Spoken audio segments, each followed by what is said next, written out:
Bonjour.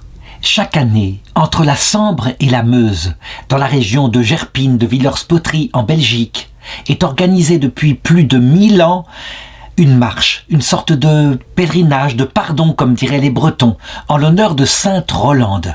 Habituellement, on écrit Rolande avec AN, en tout cas en Belgique, mais en réalité, le vrai nom, c'est Sainte Rolande, EN. En effet, ce n'est pas le féminin de Roland, mais c'est un prénom particulier qu'elle avait.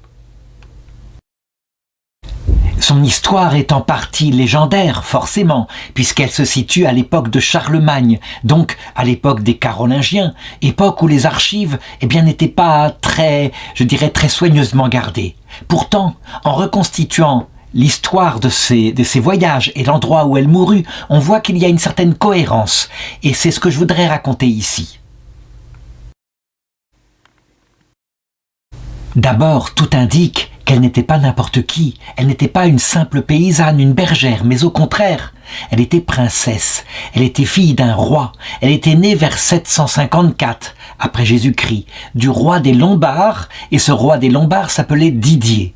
C'était un roi très agité. Il faut savoir que la période du début des Carolingiens, est une période où la loi qui est encore gardée, c'est la loi des tribus germaniques qui se sont emparées de l'Empire romain d'Occident quelques siècles auparavant.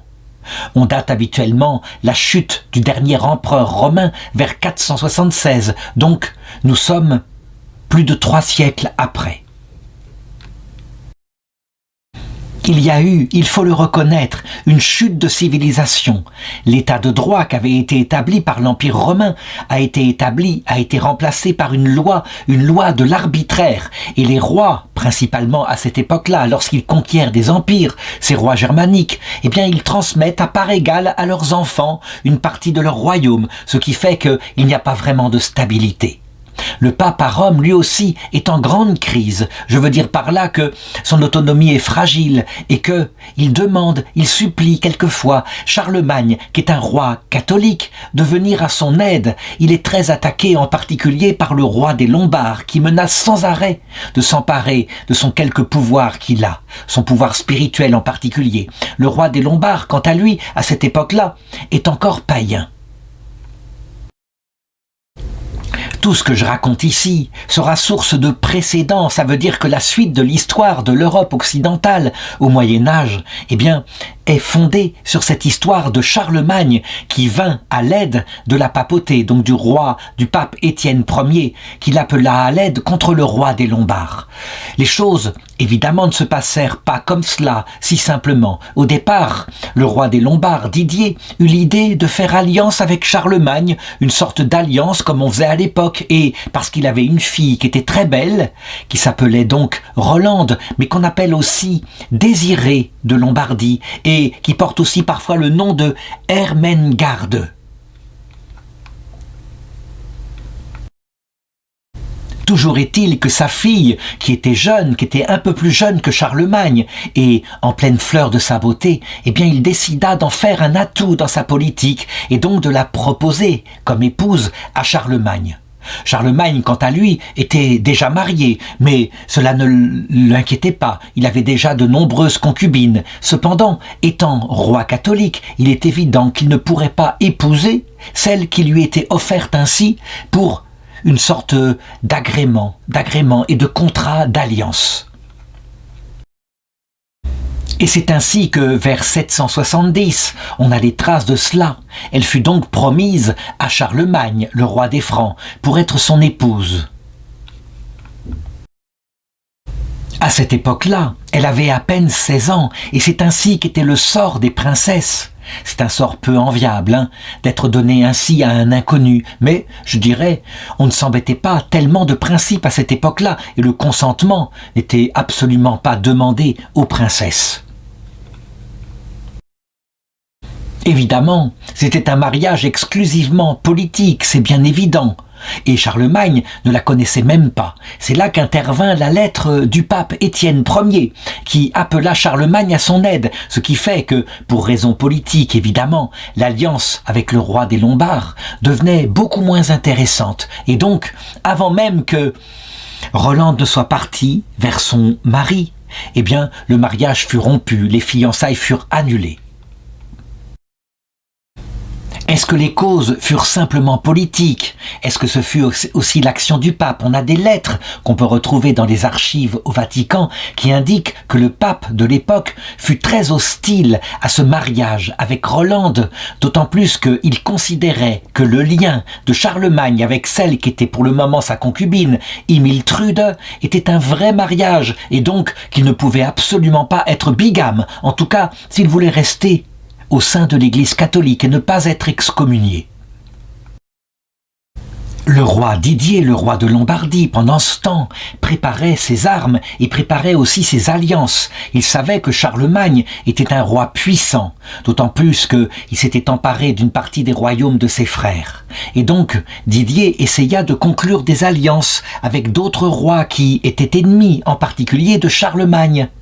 En particulier, il y avait le roi d'Écosse, un roi qui lui aussi était encore païen, et c'est ainsi que furent conclus, vers 773, un nouveau mariage avec sa fille qui était maintenant libre, et un roi d'Écosse. Une délégation des rois d'Écosse arrivèrent vers la Lombardie, donc le nord de l'Italie, et c'est ainsi que cette fois, Rolande n'eut absolument aucun choix. Et pourtant, Dieu sait, si elle fuyait ce mariage, être mariée ainsi avec un roi qui probablement était beaucoup plus âgé qu'elle et surtout qui était païen, qu'elle ne connaissait pas. Les Écossais, on le sait, avaient des mœurs à cette époque-là qui étaient fort sauvages.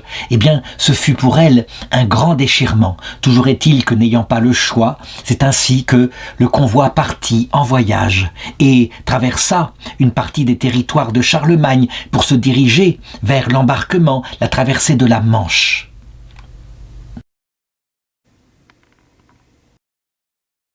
On peut se représenter sur une carte l'itinéraire que suivit Sainte Rolande à partir de la Lombardie et on voit que ça correspond à quelque chose si on considère là où se situe l'Écosse. Évidemment, le voyage fut fatigant, il faut l'imaginer à cette époque-là, dans des chariots tirés peut-être par des bœufs, et ce mariage ne l'attirait pas du tout, au contraire. Lors d'une étape, peut-être près de la ville de Cologne, elle avait entendu parler d'un monastère féminin, un monastère très vivant, consacré, paraît-il, à une martyre de l'Antiquité, une jeune femme qui avait fui elle aussi un mariage forcé et qui s'appelait Sainte Ursule, qui avait été martyrisée à cette époque-là et avec d'autres compagnes. On avait voulu la marier elle aussi de force avec un roi des Huns, ce qui fait que de plus en plus Sainte Rolande pensait à fuir ses accompagnateurs d'une manière ou d'une autre pour se rendre dans ce monastère, pour s'y cacher, pour s'y retirer à jamais.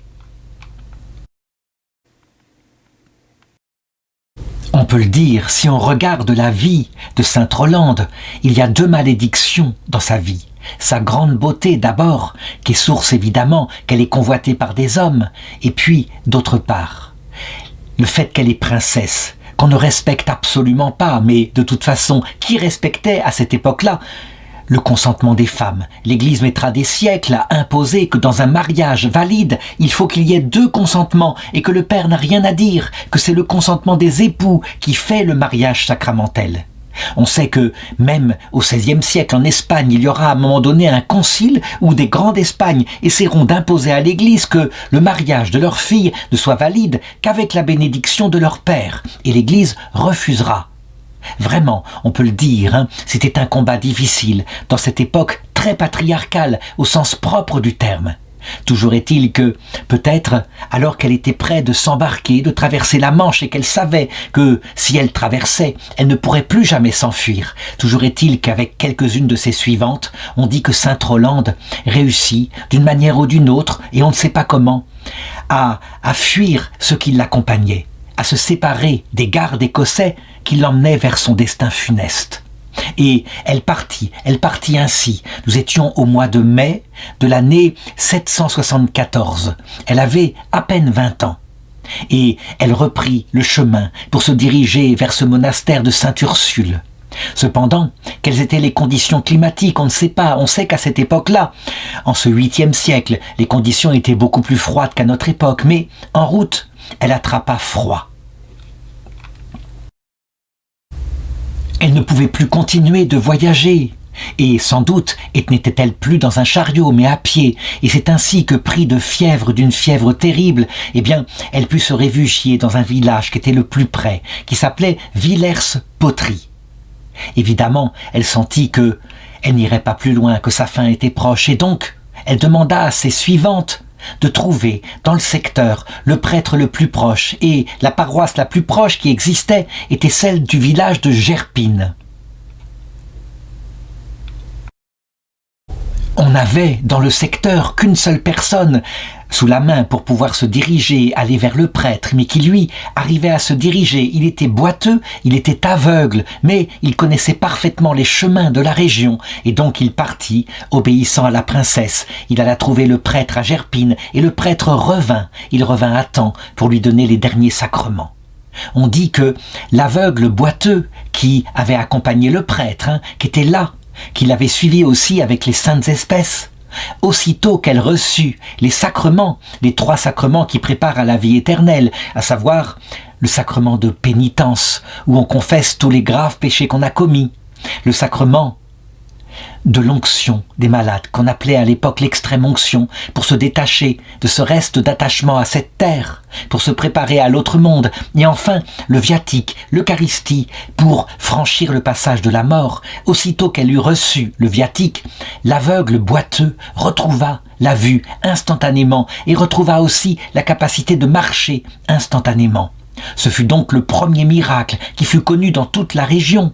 Et donc, cette très jeune fille de 20 ans fut enterrée dans le secteur, tandis que les gens du secteur, qui étaient encore très souvent païens, mais qui voyaient la puissance du Dieu des chrétiens, vinrent bientôt auprès de son tombeau pour demander des grâces, et ils l'obtinrent de sa part depuis le ciel. Considérée immédiatement comme sainte par le peuple, par le cri du peuple qui, à cette époque-là, avait un grand pouvoir dans la canonisation, on dit que son corps fut transporté en procession vers l'église paroissiale de Gerpine et que là, on voulut lui trouver un tombeau digne de son rang, donc un sarcophage appartenant peut-être à l'ancienne civilisation romaine, un sarcophage en pierre. Elle fut donc enterrée ainsi au cœur de l'église et les gens vinrent par la suite en pèlerinage, je l'ai dit, et des processions s'organisèrent par la suite et durèrent jusqu'à maintenant, au XXIe siècle. Le culte fut véritablement populaire. On dit qu'en 1103, Audebert, qui était le prince-évêque de Liège, donc à une distance d'environ 140 km de Gerpine, eh bien il vint en personne à l'église de Gerpine et il fit ouvrir le tombeau. Il fit assembler les os et fabriquer une chasse magnifique pour placer son corps dans la crypte de l'église de Gerpine. La chasse ainsi donnée, voici que les paroissiens décidèrent de la transporter chaque année, sur un brancard porté par des hommes en procession, avec des bannières ainsi, et de retracer un peu l'itinéraire autour de la paroisse. Donc des hameaux, Imné, Anzine, Tarsienne, Bertrançard, Les Flâches, Joncret. Cet itinéraire est toujours le même à Causse, Villers-Poterie, Gouny, Fromier et Gerpine. Et chaque année ainsi, les marches de Sainte-Rolande entre Sambre et Meuse, qui maintenant en plus sont accompagnées d'une autre tradition, des marches en uniforme de Napoléon. Des uniformes magnifiques, mais c'est ainsi chaque année. Donc il y a ces fêtes et le pèlerinage de Sainte-Rolande est évidemment au cœur, puisqu'il est très ancien. Quant à la chasse, elle est conservée intacte et voici sa photo.